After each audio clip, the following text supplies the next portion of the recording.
Assalamualaikum warahmatullahi wabarakatuh. Kembali lagi di channel Opo Wae. Kali ini saya ingin memberikan sedikit rangkuman mengenai teknis pemberkasan sumber dari YouTube BKN yang di-share kemarin tanggal 11 November 2020.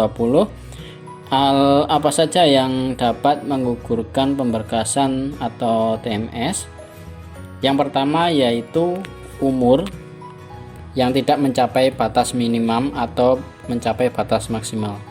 Jadi teman-teman, untuk mengikuti tes CPNS itu ada ketentuan umur, yaitu minimal umur 18 tahun dan maksimal 35 tahun pada saat pendaftaran dimulai. Misalkan pada bulan November ini teman-teman sudah berusia 35 tahun, itu masih dianggap bisa.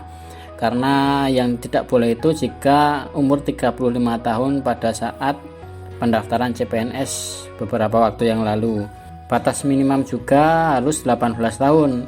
Jadi misalkan pada saat pendaftaran teman-teman itu berusia 17 tahun itu tidak bisa.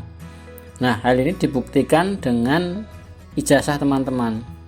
Nah, pada ijazah teman-teman itu kan ada tanggal lahirnya. Itu nanti akan dijadikan acuan BKN untuk menseleksi berkas. Apabila ditemukan batas usia yang tidak sesuai, maka otomatis peserta akan dinyatakan TMS. Kemudian yang kedua, pernah dihukum tindak pidana penjara 2 tahun atau lebih. Untuk itu peserta wajib membuat SKCK sebagai bukti tidak pernah dipenjara. Nomor 3 yaitu pernah diberhentikan tidak hormat, ya, tidak hormat, bukan mengundurkan diri, yaitu tidak hormat sebagai CPNS, PNS, TNI, Polri, pegawai swasta, BUMN atau BUMD. Jadi misalkan teman-teman pernah bekerja nih misalnya pada perusahaan BUMN, kemudian dipecat tidak hormat, otomatis nanti tidak akan bisa melanjutkan pemberkasan. Teman-teman akan dinyatakan TMS, kecuali pada waktu itu teman-teman membuat surat pengunduran diri atau keluar baik-baik, itu masih bisa. Kemudian yang keempat, berkedudukan sebagai PNS, CPNS, TNI atau Polri. Kemudian yang kelima yaitu menjadi anggota parpol atau terlibat politik praktis pada saat diangkat menjadi CPNS. Nah, hati-hati teman-teman, apalagi sebentar lagi ada pemilu. Jangan sampai teman-teman itu terlibat dalam politik praktis ataupun menjadi anggota parpol. Jadi jika teman-teman terbukti masih menjadi anggota parpol atau terlibat politik praktis, maka otomatis teman-teman tidak akan bisa melanjutkan pemberkasan atau dinyatakan TMS. Kenapa demikian? Karena sebagai ASN kita nantinya akan dituntut untuk bersikap netral. Kemudian yang keenam, tidak bersedia atau menolak ditempatkan di mana saja. Nah, untuk itu teman-teman diminta untuk membuat surat pernyataan bersedia ditempatkan di mana saja di wilayah NKRI. Jika teman-teman tidak membuat surat pernyataan itu, maka akan dianggap tidak bersedia dan dinyatakan TMS atau tidak memenuhi syarat. Kemudian yang ketujuh, apabila dokumen tidak diupload ke SSCN hingga batas waktu yang ditentukan. Nah, teman-teman jangan lupa untuk upload terakhir itu tanggal 15 November tahun 2020. Jangan sampai lupa.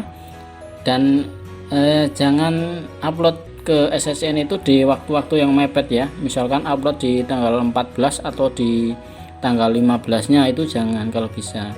Karena nanti pasti server dari BKN itu bisa down karena kebanyakan peserta yang upload pada tanggal mepet tersebut. Kalau bisa jauh-jauh hari sudah upload ke SSCN ya. Teman-teman tidak usah terlalu khawatir mengenai berkas yang tidak lengkap, karena nantinya berkas itu akan diverifikasi oleh instansi dulu. Jadi nanti berkas diupload, kemudian setelah diupload dari instansi masing-masing itu nanti akan mengecek lagi. Apabila ditemukan dokumen yang tidak lengkap atau belum sesuai, nanti teman-teman akan diinformasi atau diberikan informasi melalui WhatsApp atau grup.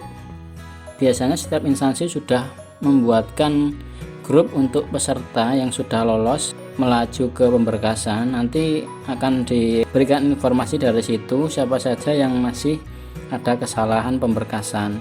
Jadi tidak semata-mata karena kekurangan berkas jadi teman-teman dinyatakan tidak lolos pemberkasan ya. Kemudian yang ke-8 itu apabila kualifikasi pendidikan tidak memenuhi syarat. Nah, ini untuk kualifikasi pendidikan itu harus sesuai dengan formasi yang teman-teman lamar. Misalkan pada formasi teman-teman itu membutuhkan D3 Teknik Informatika, kemudian teman-teman melamar menggunakan D3 Manajemen Bisnis misalkan ya.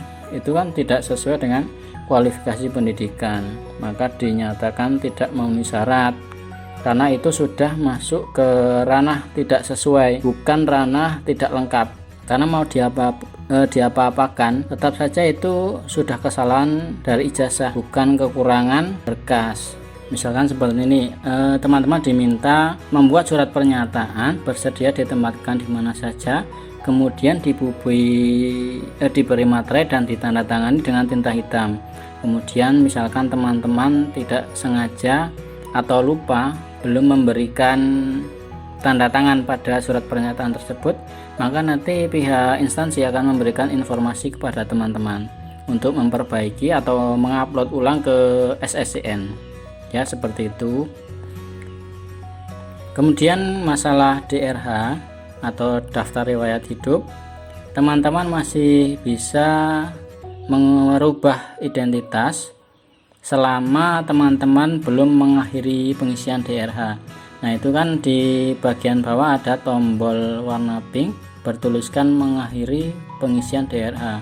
Itu ketika teman-teman sudah mencet itu, otomatis teman-teman tidak bisa merubah data yang ada di situ lagi, kecuali teman-teman belum mengakhiri pengisian DRH. Jadi cuman simpan data pada berkas-berkas sebelumnya ya, itu masih bisa diperbaiki. Tapi jangan sampai lupa, jangan sampai kelewatan tanggal ya. Jadi mentang-mentang teman-teman takut masih ada data yang salah, kemudian teman-teman hanya upload tetapi tidak mengakhiri pengisian DRH. Nah, nanti ketika sudah melewati tanggal 15, teman-teman tidak mengklik mengakhiri pengisian DRH, ada kemungkinan teman-teman dianggap tidak mengupload pemberkasan.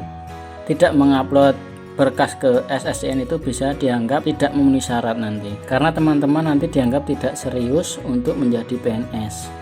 Nantinya jika ada kesalahan dalam DRH dan upload, akan ada notifikasi WhatsApp dari Doku Digital yang akan ditujukan ke peserta CPNS untuk memperbaiki pemberkasan. Nah, seperti yang sudah saya sampaikan tadi, bahwa ketika teman-teman ada kesalahan upload data atau pengisian DRH, nanti dari instansi akan memberikan pesan melalui WhatsApp ya.